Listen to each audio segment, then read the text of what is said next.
నమస్కారం. లక్ష్మి చెప్పే కథలకు స్వాగతం. వీణులతో వీక్షించటానికి సిద్ధం కండి. ప్రియ సఖులు, ఇప్పుడు మనం ప్రసిద్ధ రచయిత్రి శ్రీమతి ఆరిటపూడి కోడూరి కౌసల్యాదేవి గారు రచించిన కదంబమాల అనే ఓ చక్కటి కథను విందామండి. ఈ కథ 1975లో ప్రచురింపబడింది. ఇప్పుడు కథ మొదలు పెట్టేస్తున్నానండి. మలయ పవనం లోక విహారార్థం బయలుదేరే ప్రాతః సమయం. ఎటు చూసినా పచ్చని చెట్లతో, పూలమాలల ముగ్ధ సౌందర్యంతో, పక్షుల కిలకిలల మధుర కూజితాలతో మనసును హాయిపరిచే మధుర ప్రకృతి. ఆ ప్రకృతి సౌందర్యంలో లీనమై పరధ్యానంలో పూలుకొస్తున్న రమణి అలికిడి విని వెనుతిరిగి చూసింది. పైపు దగ్గర ఉన్న అత్తగారి దృష్టి తనపైనే ఉండటం గమనించింది. ఇంతలో హుకుం కూడా రానే వచ్చింది. అదేం చూద్యమే తల్లి, వయ్యారంగా ఎప్పటికి వస్తావే, ఎప్పటికి తెగులుతాయి పాన్లు? ఆ పెట్టల్ని చెట్లని చూస్తూ నిల్చోటానికి ఏమైనా సినిమా కనిపిస్తుందా వాటి ముఖాల్లో? అంది అత్తగారు. వచ్చేస్తున్నాను అత్తయ్య, అయిపోయింది. నందివర్ధనాలతో త్వరగా సజ్జనింపసాగింది. అయ్యో అయ్యో, త్వరగా అన్నానని మొగ్గలు చిగుళ్ళు కూడా తుంచేస్తున్నావా? ఏం మాట్లాడినా తప్పే కదా ఈ కాలం వాళ్లతో. బిందెతో లోపలికి వెళ్ళిపోయింది సుభద్ర. అత్తగారు వెళ్ళిన దిక్కే చూసి ఒక నిట్టూర్పు విడిచి ఇంట్లోకి నడిచింది రమణి. తాతగారు అప్పటికే పూజ గదిలో దైవ మందిరం వద్ద కూర్చుని ఉన్నారు. పూల సజ్జ పక్కగా ఉంచి మందిరం ముందు ముగ్గులు వేసి ఏకాత్రిలో నెయ్యి ఒత్తులు వేసింది రమణి. క్రితం దినం పూజ చేసిన పూలు తీసివేస్తూ వెళ్ళిపోతున్న రమణిని పిలిచాడు అనంతయ్య. చూడమ్మా. గడప దాటుతున్న రమణి కళ్ళు ఆగిపోయాయి. వెనుతిరిగి వచ్చి తాతగారి వద్ద నిల్చుంది. ఇలాగా అన్నీ ఇచ్చి నీ పని తీరిపోయినట్టు వెళ్ళిపోతావు. తెల్లవారి ఇన్ని పనులు చేస్తామే, ఒక్క 10 నిమిషాలు ఆ దైవ పూజకు వినియోగిస్తే ఎంత బాగుంటుంది. ఆలోచించు తల్లి, అది జీవితానికి ఎంతో సౌభాగ్యం చేకూర్చగలదు. ఎలాగూ వేకువతోనే లేస్తావు కదా, స్నానం చేసి 2 పుష్పాలు ఆ భగవత్పాదాలకు సమర్పిస్తే ఎంత మేలు జరుగుతుంది, హృదయం ఎంత నిర్మలంగా ఉంటుంది అన్నాడాయన. దైవ విగ్రహాలను చూస్తూ మౌనంగా నిల్చుంది రమణి. ఏదో పెద్దవాడిని గనక చెప్తాను, ముందు ముందు ఆ ప్రయోజనం నీకే తెలుస్తుందిలేమ్మా, ఇంకా చిన్నతనం కాదు. అయితే నిత్య మల్లెలు పూయటం లేదా దొడ్లో? మాట తప్పించాడు ముసలాయన మనుమడి భార్య ముఖ కవళికలను గమనించి. నిత్య మల్లెలు పూయటం లేదండి అంది రమణి. సాయంత్రం వేళల్లో నీకు పెద్ద పనే ఉంటుంది తల్లి. కాస్త 4 రకాల మొక్కలు వేసి నీళ్లు పోసి శ్రద్ధగా పెంచకూడదు? దొడ్లో పూసాయన్న తృప్తి మిగులుతుంది, అందానికి అందము వస్తుంది ఇంటికి. నీ దేహానికి మంచి పరిశ్రమ అన్నాడాయన. నిట్టూర్పును బలవంతంగా లోపలే అణుచుకుంది రమణి. అలాగేనండి, తప్పనిసరిగా అంటూ బయటపడి వంటగదిలోకి నడిచింది. కుంపటి రాజేస్తూ ఉంటే అత్తగారు వచ్చింది. నీళ్ల బిందె దింపి కింద ఉంచుతూ, ఇంతసేపటి నుంచి ఏం చేస్తున్నావు? మళ్ళీ ఏ పెట్టెలనైనా చూస్తూ కూర్చున్నావా? ఇప్పుడు కుంపటి వెలిగిస్తే వంట ఎప్పటికవుతుంది? స్కూళ్ళకి ఆఫీసులకు వెళ్లే వాళ్ళందరినీ ఎప్పుడు సవరించి పంపేది? అయ్యో అంటూ బొగ్గలు నొక్కుకుంటూ కుంపటి దగ్గర చెతికిలబడింది. చాలే, నేను చేసుకుంటాను కానీ ఆ కూరల బుట్ట కత్తిపేట ఇటు తెచ్చి పడేయి. మౌనంగా వెళ్ళిపోయింది రమణి. అంతలో పూజ గదిలో నుంచి తాతగారి కేక వినిపించింది. ఏమమ్మా, కొబ్బరికాయ హారతి కర్పూరం ఏవి? తన మతి మరుపుకు విసుక్కుంటూ రమణి త్వరగా వెళ్ళి అలమారులో ఉన్న అగరవత్తులు, టెంకాయ, హారతి కర్పూరం తీసిచ్చింది. టెంకాయ కొట్టి నైవేద్యం పెట్టి హారతి వెలిగించే వరకు ఉండి భక్తిగా నీరాజనం కళ్ళకద్దుకొని నమస్కరించింది రమణి. తాతగారిచ్చిన కుంకుమ, పూజా పుష్పాలు తీసుకుని తిరిగి కూరల బుట్టలతో వంటింట్లోకి నడిచింది. అంత చీమనడకైతే ఎలాగే పిల్ల, ఆ గదిలోది ఈ గదిలోకి తెచ్చి పడేసేందుకు ఇంతసేపా? పైగా ఎన్నన్నా సమాధానం చెప్పవు కదా అంది అత్తగారు. తాతగారు పిలిస్తే వెళ్ళాను పూజా వస్తువులు ఇవ్వటానికి మెల్లగా అంది రమణి. తాతగారి పనులు చూడొచ్చు, నా పనులు చూడొచ్చు, చెక చేసుకోవాలి పనులు. ఆమె ఇంకా ఏమో అంటూనే ఉంది కానీ భర్త పిలుపు విని వెళ్ళిపోయింది రమణి. తెల్లవారి అప్పుడే 2 దగ్గర 4 పాఠాలు నేర్చుకున్నాను అనుకుంటూ. రమా, ఓ రమ్మా, రమణి.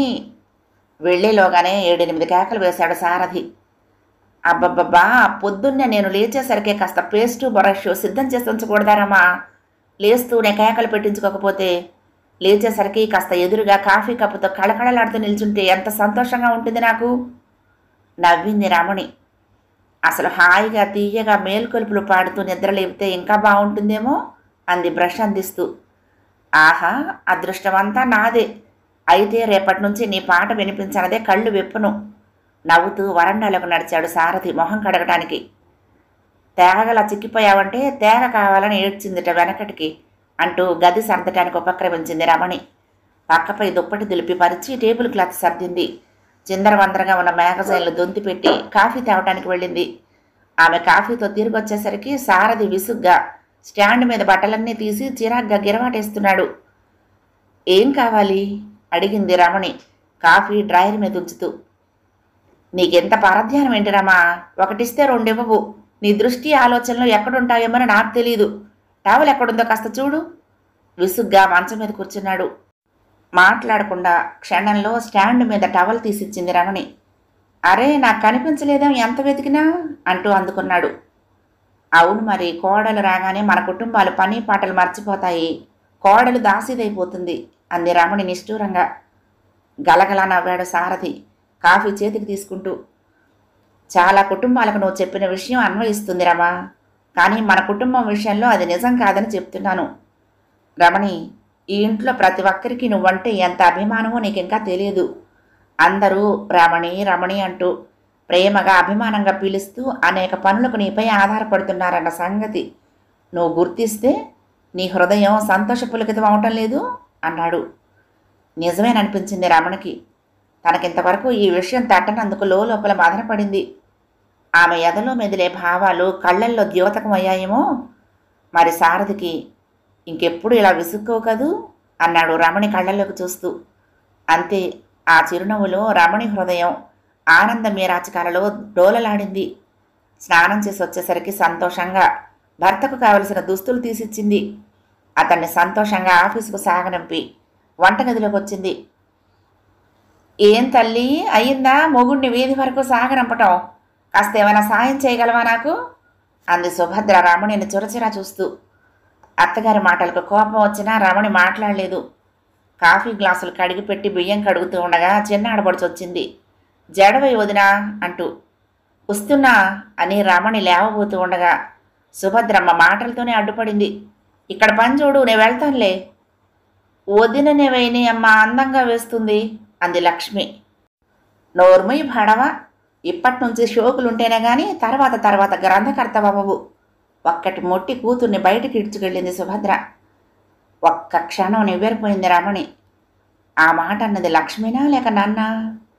ఆనందంగా ఉన్న మనసు ఒక్కసారి కల్లోలమైపోయి విషాద వీచికలు రేగాయి. అడుగడుగునా సాధింపే సూటిపోటి మాటలే. కోడలంటే ఎందుకో ఇంత అసహ్యం. సారథి లెక్క ప్రకారం ఇవన్నీ అభిమానము ఆప్యాయతల చిన్నలేనా? అప్రయత్నంగా నవ్వొచ్చింది రమణికి. ఎంత సునాయాసంగా మరిపించి మత్తెక్కించేస్తారు ఈ పురుషులు. వాళ్ళ మాటలకు చిరునవ్వులకే మైమర్చిపోయే ఈ ఆడవాళ్లను ఎలా సృష్టించాడో దేవుడు. బహుశా అతడు కూడా మగవాడు కనుకేనేమో.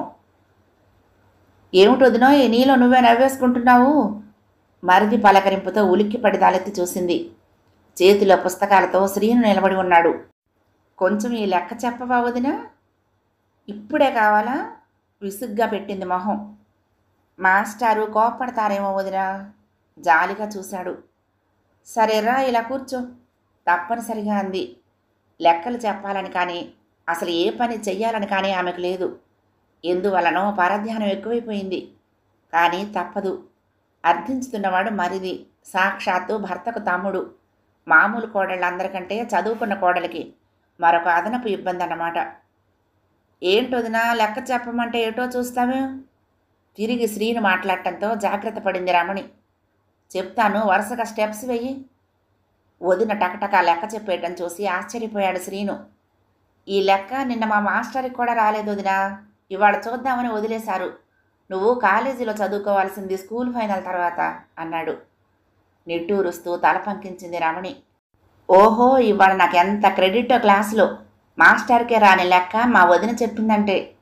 శ్రీను గెంతుతూ వెళ్ళిపోయాడు. చిన్నవాడు, శ్రీనుకేం తెలుసు? తెలివైన వాళ్ళందరికీ చదువుకునే అవకాశాలు ఉంటాయా? ఒక్కసారి మనసు హై స్కూల్లో చదువుకునే రోజుల్లోకి పరిగెత్తింది. అన్నింటిలోనూ ఫస్ట్ మార్కులు తెచ్చుకుంటూ పెద్ద చదువులు చదవాలని మురిసిపోయేది. స్కూల్ ఫైనల్ పరీక్షలో స్కూల్కి టోటల్ ఫస్ట్లో పాస్ అయింది. తమకేమీ ధనలోపం కూడా లేదు. హాయిగా చదువుకోగల అవకాశాలు బోలెడు. అయితేనే ఆడపిల్లక చదువు చాలు అన్నారు ఇంట్లో అందరూ. పెద్దలంతా ముక్త కంఠంతో శాసించిన ఫలితంగా చదువు ఆగిపోయింది. తర్వాత 2 ఏళ్లు ఇంట్లో సంగీతం చెప్పించారు. కానీ చదువు మీదున్న తన మనసుకు సంగీతం ఎక్కలేదు. ఈ సంవత్సరం పెళ్ళయింది. అత్తవారింటికి వచ్చేసింది. పుట్టింట్లో చదువుకోలేకపోయానన్న బాధే ఉండేది. ఇక్కడికొచ్చాక ఇంకా ఎన్ని రకాలు, ఎన్ని చేసినా ఒక్కరికి తృప్తి ఉండదు. పైగా అడుగడుగునా ప్రతి పనిలోనూ వంకలు వెతకటం, సాధింపులు, నీతి బోధలోనూ. తన తప్పులు కూడా ఉండకపోవు. ఎంత ప్రయత్నం చేసినా పనిలో మనసు నిలవదు. ఆలోచనలు ఎక్కడుంటాయో తనకే తెలీదు. పుట్టింట్లో చూసి చూడనట్లు వదిలేసేవారు. చిన్నతనమని సరిపెట్టుకునేవారు. ఇక్కడ మాత్రం ప్రతి లోపాన్ని ఎత్తి చూపిస్తారు. అదే తనకు బాధగా ఉంటుంది. అయ్యో అయ్యో, ఇదెక్కడి దారుణమే! సుభద్ర కేకలకు భయోద్వేగాలతో కంగారుగా లేచి నిలబడి చుట్టూ చూసింది. అన్నం ఎప్పుడనగా పొంగొచ్చిందో మరి. పొయ్యిలోకి పొంగిపోయింది. చాలా వరకు పొయ్యి ఆరిపోయింది. అయ్యో, చూడలేదండి అంది పశ్చాత్తాపంగా. నీ చూపులు ఎక్కడో ఉంటాయి, నువ్వెక్కడ చూస్తావు? అయినా నీలాంటి దాన్ని నమ్మి చెప్పడం నాదే బుద్ధి తక్కువ.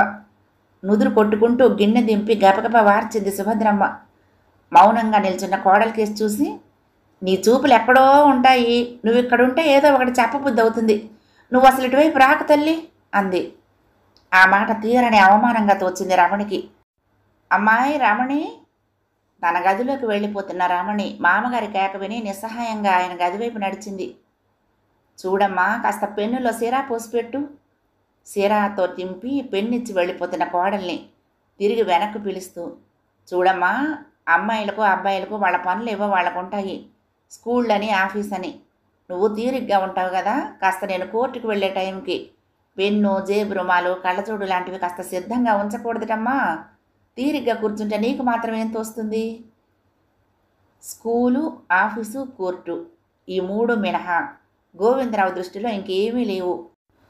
ఇంటి దగ్గరుండే వాళ్ళందరూ తీరుబడిగానే కాలం గడవక కొట్టుకుంటూ ఉంటారనుకుంటుంది అతడి ప్లేడరీ మెదడు.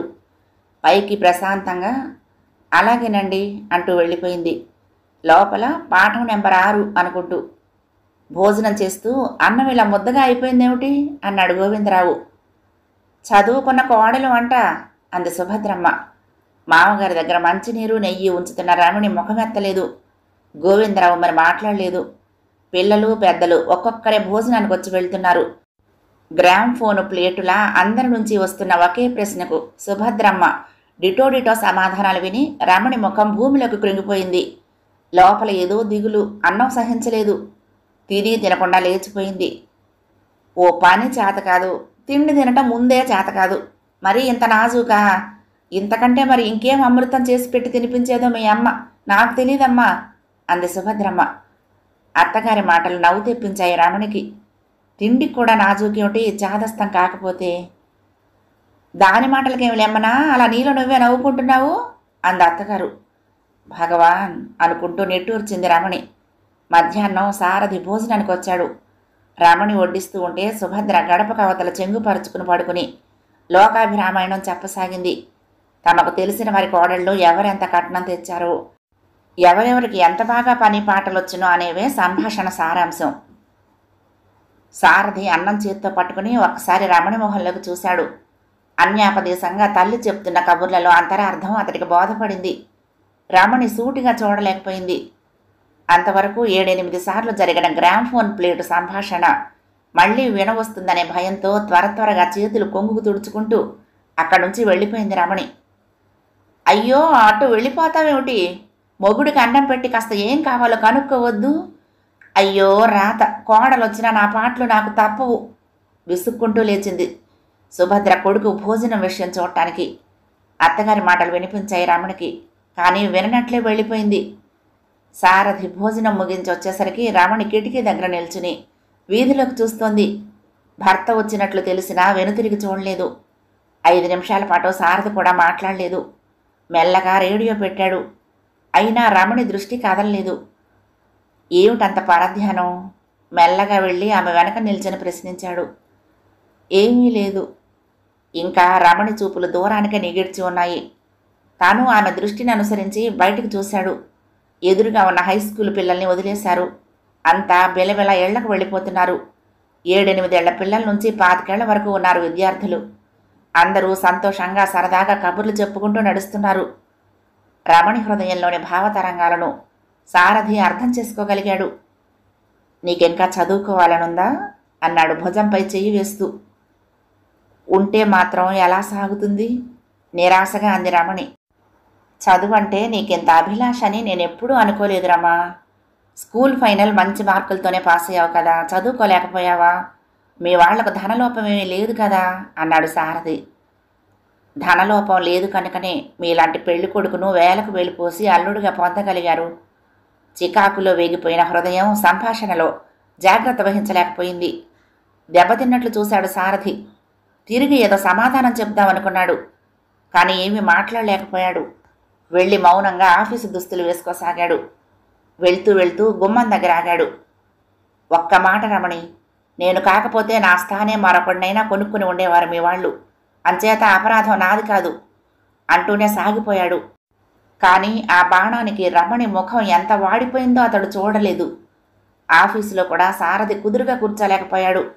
తన విద్యా సౌందర్య వ్యక్తిత్వ విషయాలలో అతనికి విశేషమైన నమ్మకం. తనను పొందగలగటం రమణి ఆమె అదృష్టంగా భావిస్తుందని అతడు వివాహపూర్వం నుంచి భావిస్తున్నాడు.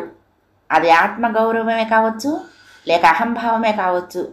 అటువంటి స్వభావం గల సారథి అహం నేడు భార్య మాటల వల్ల దెబ్బతిన్నది. కానీ అతడిది అంత తేలిగ్గా తొందరపడే స్వభావం కాదు.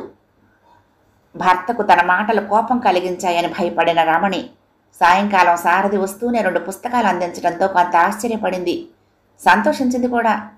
ఆతృతగా తెరిచి చూసింది. ఒకటి రవీంద్రుని గోర, రెండవది బాపిరాజు గారి నారాయణరావు. నిన్నటి వరకు పుస్తకాలు ఆటపాటల్లో గడిపిన దానువు హఠాత్తుగా సంసారంలో కట్టిపడేస్తే ఎమడలేకపోతున్నావు. మంచి పుస్తకాలు నీకోసమే కొని తెచ్చాను, తీరిక వేళల్లో చదువుకో. భర్త మాటలకు సంతోషంగా తలెత్తి చూసేసరికి సారథి కూజాలో మంచినీరు గ్లాసులో ఉంచుకు తాగుతున్నాడు. ఆమె ముఖంలో సంతోషపూర్వక హాసం మాయమైంది. తాను కాపురానికి వచ్చిన 2 నెలలలోనూ జరగని పని అది.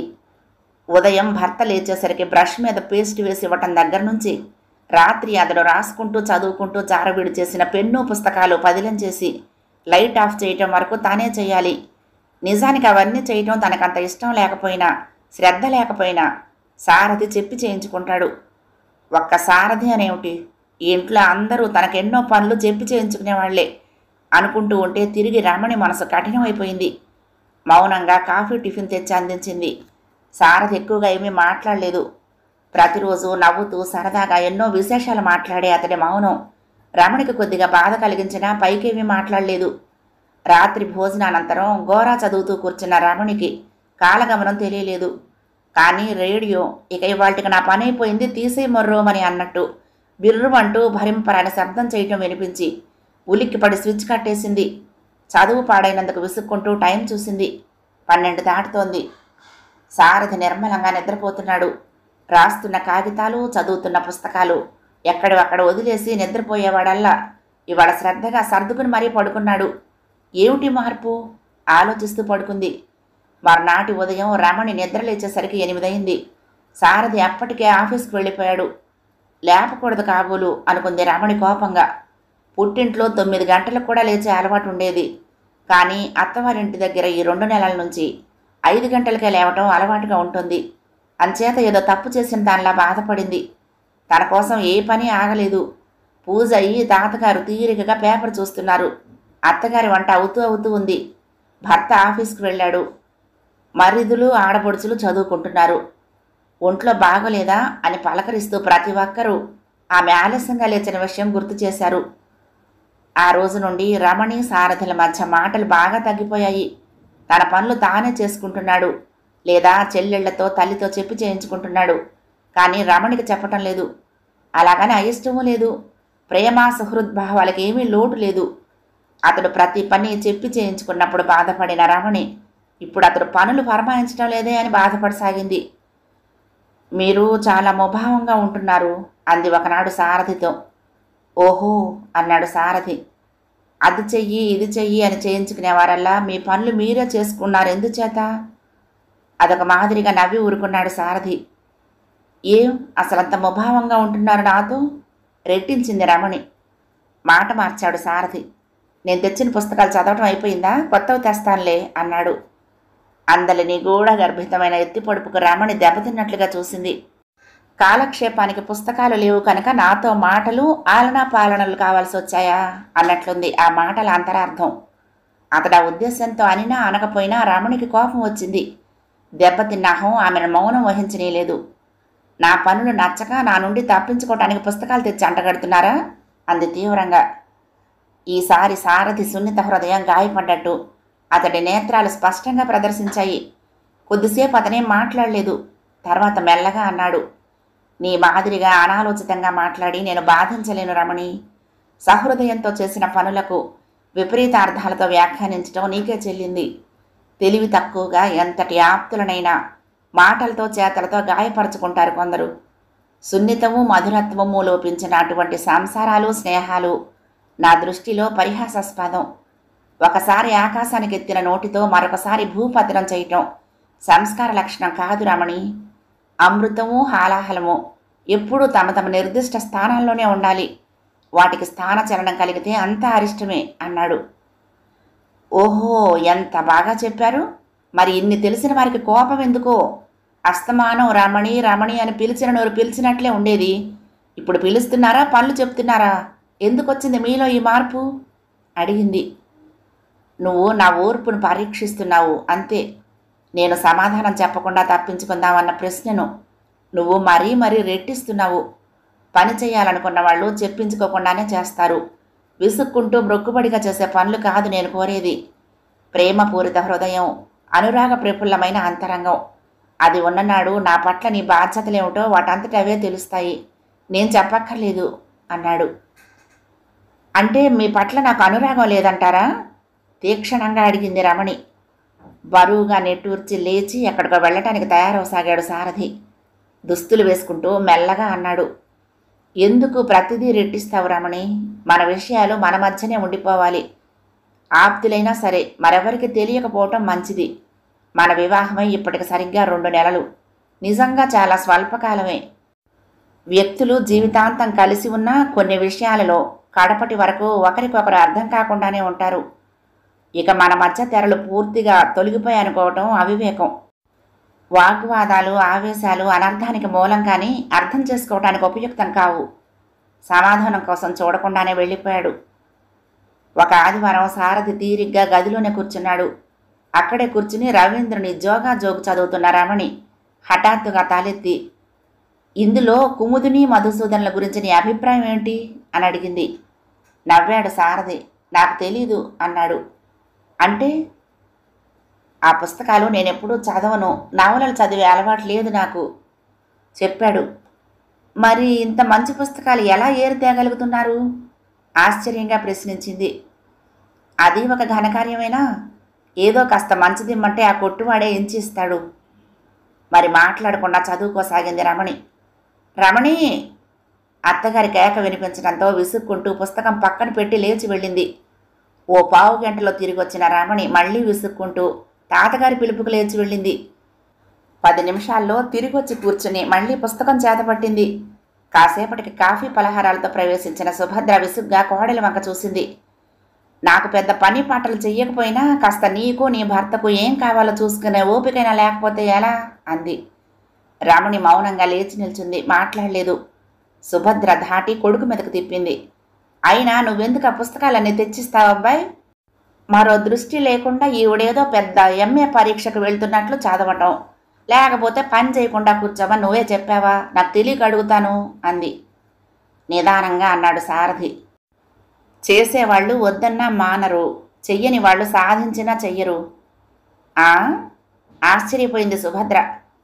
అయితే నీ పెళ్ళాన్ని ఏమీ అనొద్దని దిప్పుతున్నావా అంది. కోపం ఎందుకమ్మా? రమణి రాకముందు మాత్రం గడిచిపోలేదు. ఇప్పుడు ఆవిడ ప్రత్యేకంగా చేస్తేనేం చెయ్యకపోతేనేం అన్నాడు. క్రోధాశ్చర్యాలు అవధులు దాటిపోయాయి సుభద్రకు. కోడళ్ళు మహారాణిలైన కాలం ఇది. ఈసరింపుగా ఏమేమో అంటూ వెళ్ళిపోయింది. నేలని బొటన వ్రేలుతో రాస్తున్న రమణిని ఒక్క క్షణం చూసి మెదలకుండా బయటికి వెళ్ళిపోయాడు సారథి. తనను ఓదార్చుతాడని ఆశించిన రమణి ఆశాభంగం అసలు రూపం దాల్చింది. 2 వారాల అనంతరం భోజనాల దగ్గర చెప్పాడు సారథి, నాకు మద్రాసు ట్రాన్స్ఫర్ అయింది అని. అంతా ఆశ్చర్యపోయారు. గోవిందరావు అన్నాడు, 4 ఏళ్ల నుంచి చేస్తున్నావే, దీనికి ట్రాన్స్ఫర్లే ఉండవు, హఠాత్తుగా ఇప్పుడు ఈ బదిలీకి కారణమేమిటి అన్నాడు. సారథి మాట్లాడలేదు. పోనీ మీ ఆఫీసర్లకు ఎవరికైనా చెప్పి చూడనా ట్రాన్స్ఫర్ ఆఫ్ చేసేటట్టు అడిగాడు కొడుకుని. వద్దు నాన్న, పోనీ వెళ్తే కొంత మార్పుగా ఉంటుంది. ఈసారి గోవిందరావు మౌనం వహించాడు. కానీ సుభద్రమ్మ కంఠం ఖంగుమంది. అతగాడు కావాలని బదిలీ చేయించుకుంటే మధ్యన మీరిదవుతారు దేనికి? ఇక్కడుంటే పెళ్ళాం పని పాటలు చేసి అరిగిపోతుందని భయం కాబోలు అంది. ఎవరూ మాట్లాడలేదు. తర్వాత ఏకాంతంగా ఉన్నప్పుడు రమణి అడిగింది, ట్రాన్స్ఫర్ అయినట్లు నాకు చెప్పలేదేం అని. చెప్పానుగా అన్నాడు సారథి పొడిగా. జనాంతికంగా చెప్పటం నాకు చెప్పటం ఒకటేనా? అతను మాట్లాడలేదు. మీరే ప్రయత్నించి బదిలీ చేయించుకున్నారా? అడుగుదామని నోటి వరకు వచ్చింది కానీ అడగలేకపోయింది. రాను రాను ఇద్దరి మధ్య అపోహలు పోవలసింది పోయి అగాధాలే ఎక్కువ అవుతున్నాయని ఆమె ఇప్పుడిప్పుడే గుర్తిస్తోంది. అది ఎలా పోగొట్టుకోవాలో మాత్రం తెలియటం లేదు. ఏదో అత్యవసరమైతే చిన్న చిన్న సంభాషణలు మినహా ఎక్కువగా మాట్లాడుకోవటం లేదు. కొంతసేపు మౌనం రాజ్యం చేశాక రమణి నిశ్శబ్దానికి భంగం కలిగించింది. ఆ రోజు స్కూల్ పిల్లల్ని చూస్తూ నేనేదో అన్నాను, అందుకే మీకు కోపం వచ్చింది కాదు? ఆనాటి నుంచే మీరు మరీ ముక్తసరిగా ఉంటున్నారు, అవునా? సారథి ఒక్క క్షణం ఊరుకుని, లోపల బాధపడి బాధ పెట్టకుండా మనసులో మాట స్పష్టంగా చెప్పేసేవాళ్ళనే నేను హర్షిస్తాను, నాకెవరి మీద కోపం ఉండదు అన్నాడు. కోపం లేదంటూనే సాధించగలరు మౌనంగా అనకుండా ఉండలేకపోయింది రమణి. నవ్వాడు సారథి. నిర్మలాకాసారంలో రాయి పడుతుంది, అలలు రేగి ప్రశాంతతను చెదరగొడతాయి. రాయి విసిరిన వాళ్ళు ఆ అలల్ని ఆపలేరు, అవలోకించటమే కానీ ఆ రాయిని వెనక్కు తీసుకోనూ లేరు. సరోవర గర్భంలో ఆ రాయి పూడిపోవాలి, తరంగ కలవరం సర్దుకుని పూర్వావస్థ పొందటానికి కొంత వ్యవధి కావాలి అన్నాడు. రమణి మరి మాట్లాడలేకపోయింది. భావయుక్తమైన ఆ మాటలు ఎందుకో ఆమెకు కఠినంగా హేళనగా వినిపించాయి. మద్రాసు వెళ్లే ముందు రహస్యంగా తల్లితో అన్నాడు సారథి, ఈ నా చర్య నీకు బాధాకరంగా ఉన్నా మున్ముందు సంతోషప్రదం కాగలదని ఆశిస్తున్నానమ్మా. పెద్దవారి అభిప్రాయాలకు అధికారాలకు పిల్లల కోరికలకు మనోప్రవృత్తులు భిన్నంగా ఉండటంతో కుటుంబాలలో అశాంతి రేగుతుంది. సమన్వయం కుదిరి సామరస్యం ఏర్పడే వరకు దూరంగా ఉండటం మంచిగా తోచింది. ఒకవేళ నా ఆశ నిజంగా రూపొందకపోయినా నువ్వు బాధపడకూడదు, క్షమించాలి. సంతానం వలన తల్లిదండ్రులకు సుఖం కంటే కష్టమే ఎక్కువ అనుకుంటాను అన్నాడు. సుభద్ర కరిగిపోయింది. నీపై ఎప్పుడూ కోపం లేదు బాబు, ఎక్కడైనా మీరు సుఖంగా ఉండటమే కావాలి, తరచూ ఉత్తరాలు రాయి అంది. బయలుదేరుతున్న కోడలితో, ఎప్పుడూ నీ పుస్తకాలు నీ లోకమే నీది కానీ ఇంకేమీ తెలీదు, కొత్త ప్రదేశంలో ఒక్కళ్ళు ఎలా ఉంటారో ఏమో అంటూ సాగునప్పుతున్న అత్తగారి మాటలకు రమణి మాట్లాడలేదు. కానీ ఎందుకో తెలియని బాధ భయమేఘ శకటాలలో మనసు కలవరపడింది. ఆ వెనుకనే అస్పష్ట ఆనంద ఊహా వీచికలు రేగి భవిష్యత్తు ఉజ్వలంగా తోచి హృదయం తేలికైంది. చిర్రెత్తించే ఎండతో పాటు అడపాదడపా కురిసే జడివానలతో వానాకాలం ప్రవేశించబోతోంది. ఆ ఆషాఢమాసపు ప్రకృతిలాగే రమణి మనసు ఒక్కోసారి కొత్తలాడి ఒక్కోసారి శాంతపడసాగింది. వెళ్లిన వారం రోజుల వరకు మద్రాసు నగరం అంతా తిప్పి చూపించాడు సారథి. ఊరంతా తిరిగి చూస్తూ కనిపించిన హోటల్లో భోజనం చేసేవారు. సరదాగా అది కావాలా ఇది కావాలా అంటూ అనేకం కొన్నాడు సారథి. అయినా అతడు మనస్ఫూర్తిగా ప్రవర్తించడం లేనట్లు తమ మధ్య దూరం తగ్గనట్లే భావించి బాధపడసాగింది రమణి. ఒక రోజున ఒక షాపులో సారథి మిత్రుడు శేఖర్ అతని భార్య కనిపించారు. ఎంఎస్సీలో ఇతడు నా క్లాస్మేట్ అంటూ శేఖరం సారథిని తన భార్యకు పరిచయం చేస్తూ, నా వైఫ్ లక్ష్మి బిఏ అని పరిచయం చేశాడు. Hello, very glad to meet you, we hearty invite you to our home అంది లక్ష్మి చలాకీగా. నా భార్య రమణి అని చూపించాడు సారథి. లక్ష్మి ముందుకొచ్చి షేక్ హ్యాండ్ ఇచ్చింది రమణికి చిరునవ్వులు కురిపిస్తూ. విప్పారిత నేత్రాలతో అవలోకించడంతో సరిపోయింది రమణికి, మాట్లాడలేకపోయింది. ఇంటికి తిరిగొచ్చాక అంది, అదృష్టవంతులు, ఇద్దరూ గ్రాడ్యుయేట్స్. ఆవిడ చకచక ఇంగ్లీష్లో మాట్లాడిస్తూ ఉంటే కళ్ళు అప్పచెప్పి చూడాల్సి వచ్చింది అని. శారద ఏమీ మాట్లాడలేదు. ఇక ఇంట్లో వంట మొదలు పెడతాను అంది రమణి ఒకనాడు తీరికగా తమతో తెచ్చుకున్న వంట సామాను సంచి విప్పుతూ. వద్దు, ఇలాగే బాగుంది, ఇంట్లో బాధరబంది నువ్వు పడలేవు అన్నాడు సారథి. చిత్రంగా చూసింది రమణి. హాస్యమా? అలా ఎంతకాలం సాగుతుంది అంది. అన్నట్టు మర్చిపోయాను, ఆ అలమర్లో కవరుంది, తీసి చూడు అన్నాడు. ఆతృతగా తీసి చూసింది రమణి. పియూసీలో చేరటానికి అప్లికేషన్ ఫామ్. ఎందుకిది? ఆశ్చర్యంగా అడిగింది. నీకే. అర్థం కాలేదు. సారథి చెప్పాడు. చదువు మీద నీకు గల అభిలాష చాలా గొప్పది, అందుకే కాలేజీలో చేరి చదువుకో. కలకంటున్నట్లు అనిపించింది రమణికి.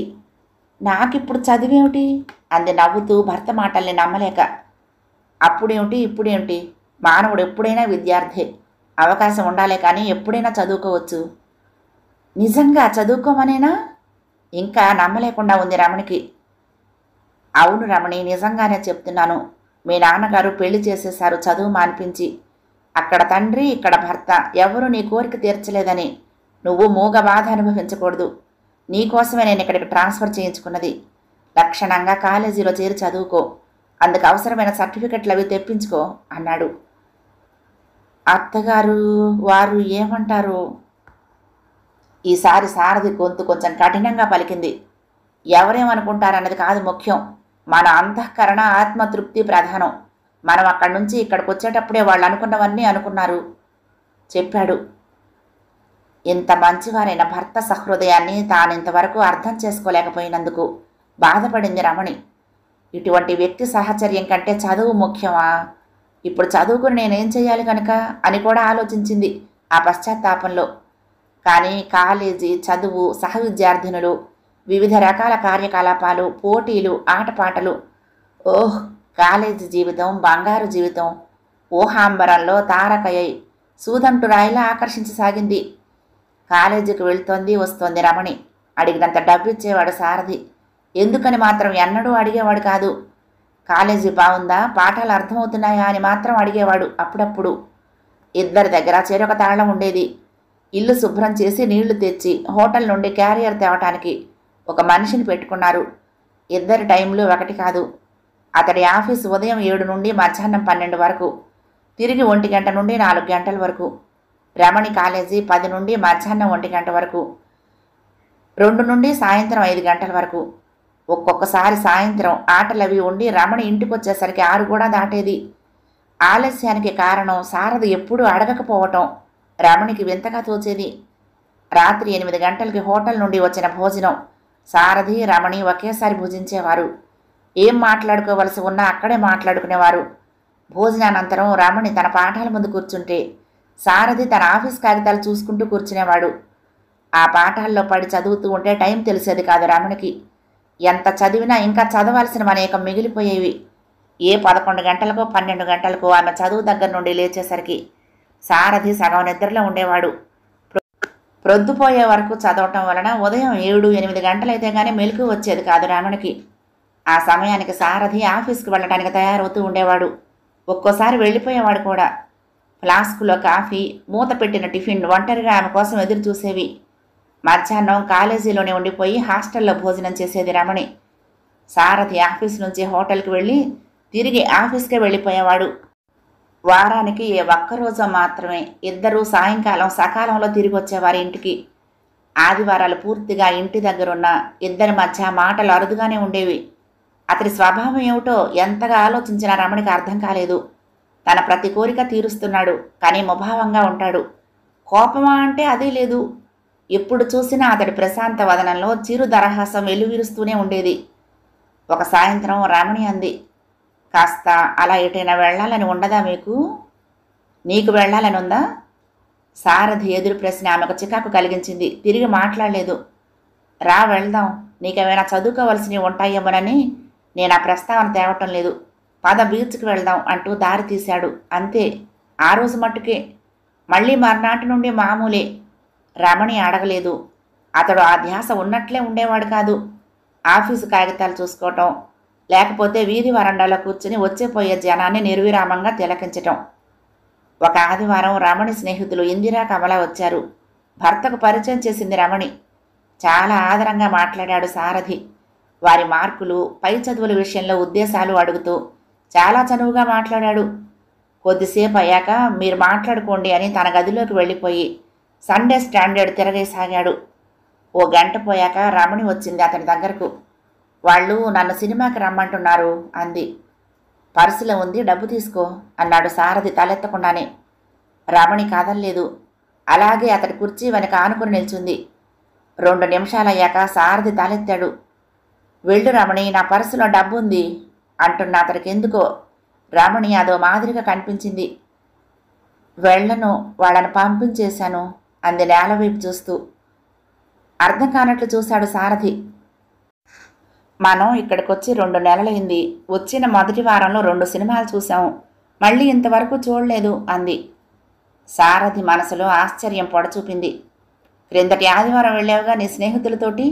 అంతకుముందు కూడా 1 వారం ఏదో మార్నింగ్ షోకి వెళ్ళినట్లు నాకు గుర్తు అన్నాడు. అది కాదు నేను అనేది. మరి నీ ధోరణి నాకు అర్థం కావటం లేదు. నా దారిన నేను పోవటం, మీ మట్టుకు మీ స్నేహితులతో కులాసాగా తిరగటం విషయం కాదు నేను అనేది. ఆమె కన్నీళ్లను బలవంతంగా అదిమి పెడుతున్నట్లు గ్రహించాడు సారథి. కొద్దిసేపు ఊరుకుని, నీ మట్టుకు నువ్వు వెళ్ళటం అంతవరకే నిజం రమణి. ఆ రోజున నీతో మినహా మరెప్పుడు ఎక్కడికి వెళ్ళలేదు నేను. ఇల్లు, ఆఫీసే నాకు లోకం అన్నాడు మెల్లగా. తన మాట తనకే తగలటంతో రమణి అభిమానం దెబ్బతింది. ఎందుకింత విరాగిగా ఉంటున్నట్లు?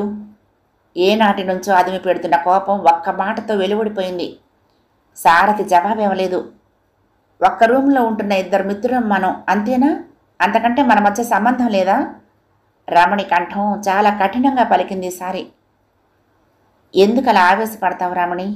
విద్యార్థి దశలో జీవితం ఎలా ఉంటుంది? చదువు, స్నేహితులు, అంతే. అదే లోకం.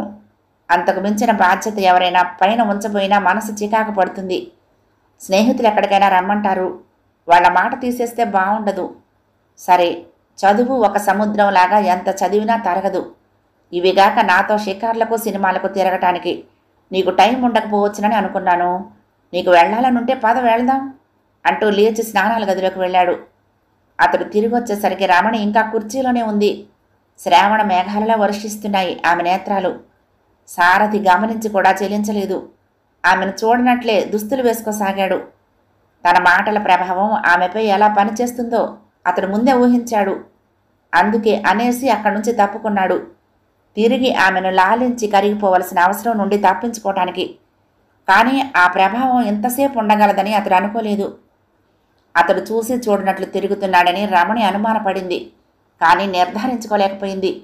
అసలు ఇప్పుడు పిక్చర్కి వెళ్లాలనే కోరిక కూడా చచ్చిపోయింది.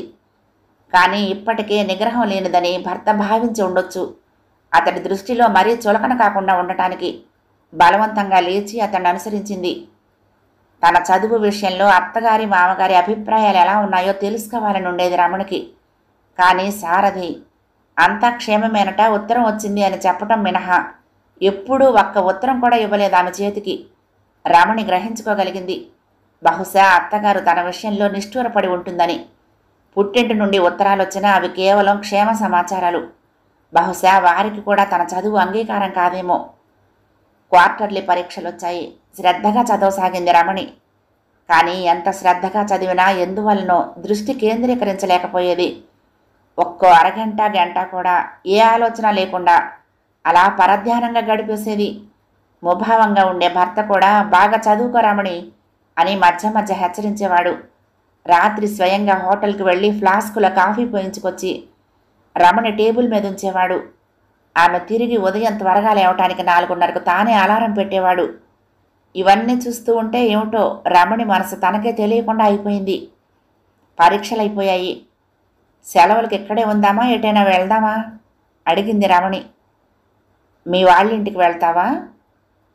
ప్రత్యేకంగా మీ వాళ్ళు అంటారేం, మీరు రారా? ఇక్కడో 4 రోజులు, అక్కడొక 4 రోజులు ఉండొద్దాం అంది. అతను మాట్లాడలేదు. ఏం అత్తగారు నాపై కోపంగా ఉన్నారా? అప్పటికీ సారథి మాట్లాడలేదు. చిరునవ్వే సమాధానమైంది. పోనీ ఎటైనా తిరిగి వద్దాం అంది. ఇంటి దగ్గర నుంచి ఏమీ తెప్పించుకోవటం లేదు రమణి, నా జీతంతోనే గడుపుకొస్తున్నాను. నాకు ప్రమోషన్ ఏమైనా రావాలి, నీ కోరికలు తీర్చాలి మెల్లిగా అన్నాడు సారథి. అంతవరకు రమణికి డబ్బు విషయం ఎన్నడూ తట్టనే లేదు. అతడికొచ్చే 300లోనే తన కాలేజీ చదువుతో సహా అన్నీ లోటు లేకుండా గడిపేస్తున్నాడు. మరీ ఇంత ముభావంగా ఉంటారేమిటి? నా వల్ల పెద్ద అపరాధం జరిగినట్లు ఉన్న విషయాలు నాతో సరసంగా చెప్పొచ్చుగా అంది రమణి. తేలిగ్గా నవ్వేశాడు సారథి. ముభావత ఏమీ లేదు. నువ్వు 15,000 పోసి కొనుక్కున్న పదార్థాన్ని నేను. అందువల్ల నీకు అనుగుణంగా నడుచుకోవటం నా విధి. ఆ సమాధానం వినడంతో కరుగుతున్న రమణి హృదయం తిరిగి కరడు గట్టిపోయింది. కాలేజీలు తెరిచారు. 2-3 సబ్జెక్టులలో తప్ప మిగిలినవన్నీ 25% కూడా రాలేదు రమణికి. భర్త ఏమనుకుంటాడు? ఏ ముఖంతో ఈ మార్కులు అతనికి చూపించేది? కానీ చూపక తప్పలేదు. ప్రోగ్రెస్ రిపోర్టుపై సంతకం చేస్తూ, ఇంకా కొత్త కదూ, ఈసారి బాగా వస్తాయేమోలే అన్నాడు సారథి. ట్యూషన్ కావాలా అని కూడా అడిగాడు. రమణి తలెత్తుకోలేకపోయింది. నీకేం పనే పాట? ఇంత తక్కువ మార్కులు ఎందుకు రావాలి? ఈ మాత్రం దానికి చదువెందుకు అని సాధిస్తాడనుకుంది. కానీ అతడు అలా అనకపోవటమే ఆమెకు బాధగా పరిణమించింది. ఏమిటో పుస్తకాలపై దృష్టి నిలవటం లేదు అంది. అదొక మాదిరిగా నవ్వాడు సారథి. పోనీ ఎవరితోనైనా కంబైన్డ్ స్టడీస్ సాగించు అన్నాడు. రమణి మాట్లాడకుండా అక్కడి నుంచి వెళ్ళిపోయింది. శనివారం రాత్రి రమణి హ్యాండ్ బ్యాగ్ అవి సర్దుకుంటోంది. పడుకుంటూ సారథి అన్నాడు, ఆ రోజు మనకు షాపులో కనిపించాడు శేఖర్ అని, నా ఫ్రెండు, అతడి భార్య. గుర్తున్నారా రమణి? ఆ లేకేం, బాగున్నారా అడిగింది రమణి. ఇవాళ కనిపించాడు. రేపు భార్యను తీసుకొస్తాడట మన ఇంటికి. రేపే? కంగారుగా అడిగింది రమణి. ఏం? రేపు మా స్నేహితులందరం పిక్నిక్ వేసుకున్నాం. ఎలా? అందుకే ఇవన్నీ సర్దుకుంటున్నాను. వెళ్ళకపోతే ఇందిరా వాళ్ళు హేళన చేస్తారు అంది. పోనీ అలాగే వెళ్ళు, ఇదేమంత పెద్ద సమస్య అన్నాడు సారథి తేలికగా. ఆశ్చర్యపోయింది రమణి. తనకెంతో సమస్యలా కనిపించిన వాటిని అతడు నవ్వుతూ నవ్వుతూ తేలిగ్గా తేల్చేస్తాడు. మర్నాడు క్లాసులో ఇందిరని అడిగింది రమణి, నిన్న పిక్నిక్కు రాలేదేమే నువ్వు అని. సిగ్గుపడుతూ చెప్పింది ఇందిర. తన స్నేహితుడెవరో వస్తున్నారు, పరిచయం చెయ్యాలని ఉండిపోమన్నారు మా బావ. బావంటే? కాబోయే శ్రీవారే, మన ఇంగ్లీష్ లెక్చరర్ అని సందేహం తీర్చింది కమల.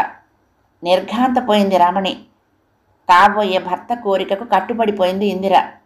తన కోరికలన్నింటినీ అపురూపంగా తీరుస్తున్న భర్త అభ్యర్థనను తాను మన్నించలేకపోయింది. భర్త స్నేహితుడు భార్యా సమేతంగా అతిథిగా వస్తూ ఉంటే భార్యకు ముందుగా తెలిసే ఆ సమయానికి ఇంట లేకుండా వెళ్ళిపోయిందంటే ఆ అతిథులేమనుకున్నారో, భర్త ఎంత హేళనకు గురయ్యాడో. ఇందిరా వాళ్ళు ఎంతో షోక్గా సోషల్గా తిరుగుతారని, వాళ్లలా ఉండాలని తన తాపత్రయం. కానీ ఎవరి పరిస్థితికి అనుగుణంగా వాళ్ళు ఉండాలని ఇవాళ ఇందిర ప్రవర్తన తనకు ఒక గుణపాఠం నేర్పిందన్నమాట. తను తనవారు, తర్వాతనే పైవారు. ఈ సత్యం ఇవాళ ఇంకా పెళ్లి కాని ఇందిర నుండి తను నేర్చుకోవలసి రావటం తనకే చిన్నతనం అనిపించింది. ఆ విషయాలన్నీ ఇంటికొచ్చి దాచుకోకుండా భర్తకు చెప్పేసి క్షమాపణ కోరుకోవాలనిపించింది. కానీ తీరా ఇంటికొచ్చేసరికి సారథి ముభావం చూసి ఏమీ మాట్లాడాలనిపించలేదు. 1 నెల గడిచింది. ఒక రోజున రమణి తల్లిదండ్రి దిగారు చూసిపోవటానికి. తల్లికి ఏమీ నచ్చలేదు రమణి గృహ విషయం. పెళ్ళయ్యాక లక్షణంగా సంసారం చేసుకోక ఎందుకు నీకు చదువు? హోటల్ మెతుకులు తింటూ ఇల్లంతా గెడ్డి మేటులా చిందరవందరగా చేసుకుని ఎందుకు ఈ అవస్థ అని చాటుగా సాధించింది కూతుర్ని. అవును, నాకింకా చదువుకోవాలనుంది మొర్రో అంటూ ఉంటే పెళ్లి చేసేసావు.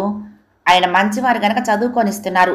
ఇప్పుడేం తక్కువ మాకు, హాయిగా ఉన్నాం అంది బెంకంగా రమణి. 2 రోజులుండి తల్లిదండ్రి వెళ్ళిపోయారు. ఒక సాయంత్రం ఆఫీస్ నుండి వచ్చిన సారథితో చెప్పింది రమణి, రేపు మా హిస్టరీ లెక్చరర్కు మన ఇంటి దగ్గర చిన్న టీ పార్టీ ఇవ్వదలుచుకున్నాను. ఆవిడకు ట్రాన్స్ఫర్ అయింది. ఆవిడకు నాకు చాలా స్నేహం. ఓ 18-20 మంది కంటే ఎక్కువ ఉండరు గెస్ట్స్ అంది. ఊకొట్టాడు సారథి. తాలూపితే కాదు, పార్టీకి అవసరమైన ఏర్పాట్లన్నీ చేసి పెట్టాలి మీరు అంది. సరేలే అని సారథి పని మనిషికి చీటీ రాసిచ్చి పంపి ఆఫీస్ నౌకర్ని రప్పించాడు. ఇతడికి చెప్పి చేయించుకో నీకు కావలసినవన్నీ అని పడుకున్నాడు సారథి. ఓ, అవి నౌకరు చేసే పనులు కాబోలు, తాను చేయటం నామర్ద అవుతుందేమో అనుకుంది లోపల. కానీ పైకి మాత్రం అలా పడుకున్నారేం అని అడిగింది. కొంచెం తలనొప్పిగా ఉంది, అమృతాంజనం ఇలా తీసుకొస్తావా? సీసా తెచ్చి సారథి చేతికిచ్చి కుర్చీలో కూర్చుంది రమణి. ఆవిడ భర్త కూడా మా కాలేజీలోనే ఎకనామిక్స్ లెక్చరర్. ఇద్దరూ ఎంత మంచివాళ్ళు అనుకున్నారు. వాళ్ళది లవ్ మ్యారేజ్ అట. చెప్పుకుపోతున్న రమణిని చూసి నిట్టూరుస్తూ మందు కణతలకు రుద్దుకొని అటు తిరిగి పడుకున్నాడు సారథి. మర్నాడు ఉదయమే స్నానమైనా చేయకుండా ఆఫీసు దుస్తులు వేసుకుని వెళ్ళిపోతున్న సారథిని వింతగా విసుగ్గా చూసింది రమణి. ఏం వెళ్ళిపోతున్నారు, ఇవాళ సెలవు పెట్టకూడదు అని అడిగింది. ఆ టైంకి వచ్చేస్తానులే అని వెళ్ళిపోయాడు. మధ్యాహ్నం 2 గంటలకు ఆఫీసు నౌకరొచ్చి, అయ్యగారు ఇక్కడ ఏర్పాట్లన్నీ చూడమన్నారండి, ఆయనకు రావటానికి తీరిక లేదుట, ఆలస్యంగా వస్తారట అన్నాడు. మొదట డీలా పడిపోయింది రమణి. తర్వాత మెల్లమెల్లగా కోపంతో రగులుకుపోయింది ఆమె హృదయం. ఖాళీ లేకపోవటం కాదు, ఆ రోజు తన స్నేహితుడు వచ్చే వేళకు లేకుండా పోయానని ఇవాళ ఈ ప్రతీకారం అనుకుంటూ తల పంకించింది. పోని తను లేనంత మాత్రాన ఆగిపోతుందా అని కూడా అనుకుంది ఆ వేడిలో. అలాగే జరిగింది కూడా.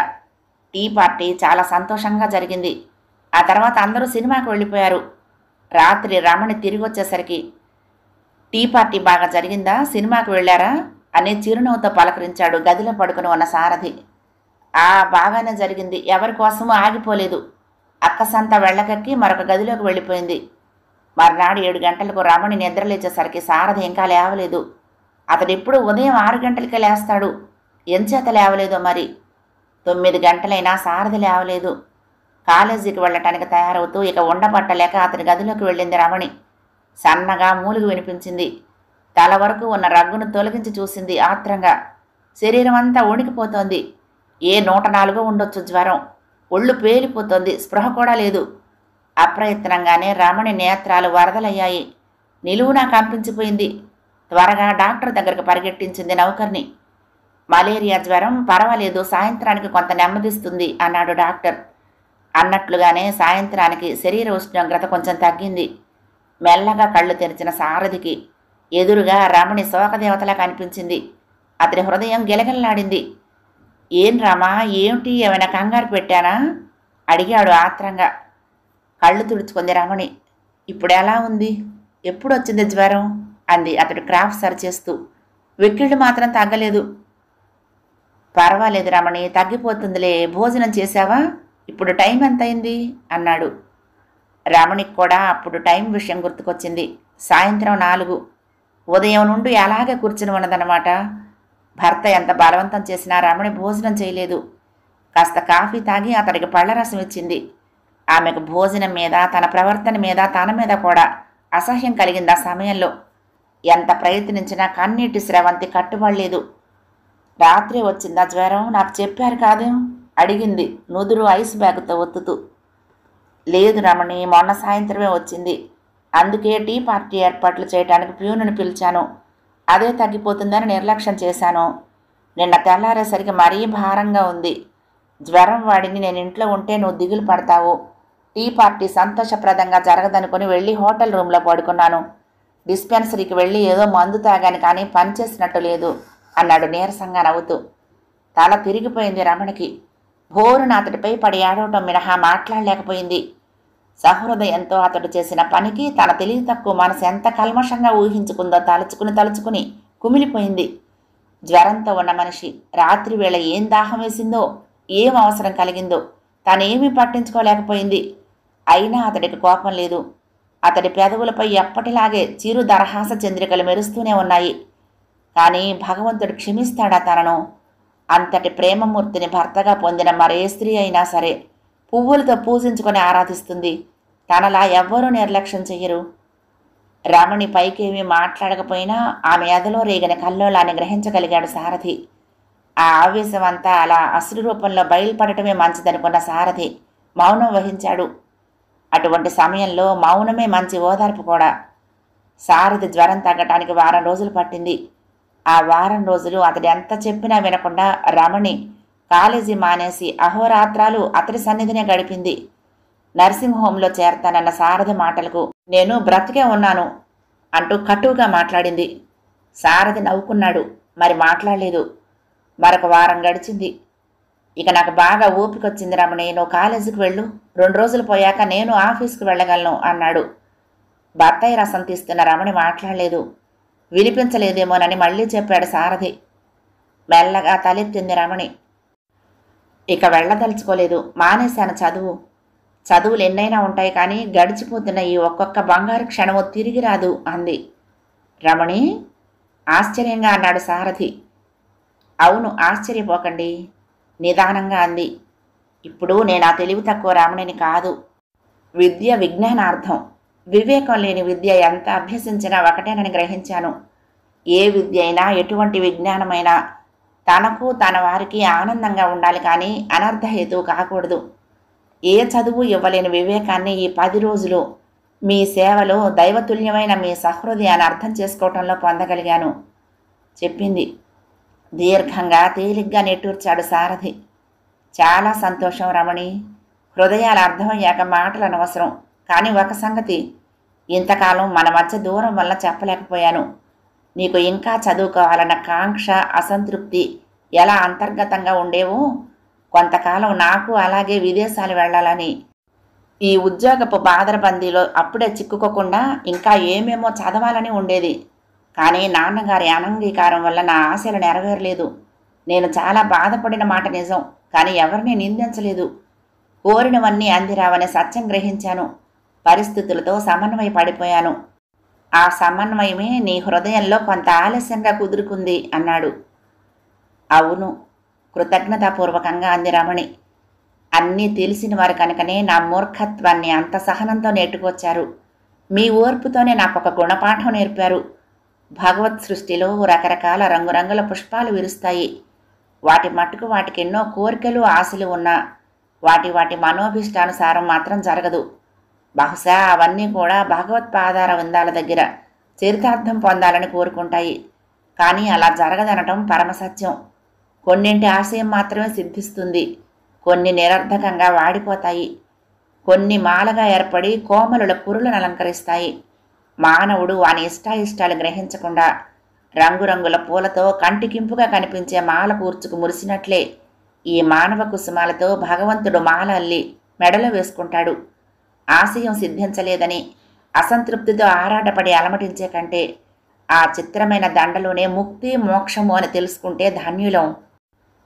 సంపూర్ణ జ్ఞాన వికసిత హృదయం నుండి వెలువడిన ఆ మాటలకు ఆమోదపూర్వకంగా మధుర దరహాసమునర్చాడు సారథి. కథ సమాప్తం. ప్రియ సఖులు, ఈ కథ మీకు నచ్చితే తప్పకుండా లైక్ చేయండి, షేర్ చేయండి, కామెంట్ చేయండి, సబ్స్క్రైబ్ చేసుకుని నన్ను ఎంకరేజ్ చేయండి. ఉంటానండి. ప్రేమతో లక్ష్మి, కృష్ణాతీరం, దుర్గమ్మ సన్నిధానం. నమస్తే.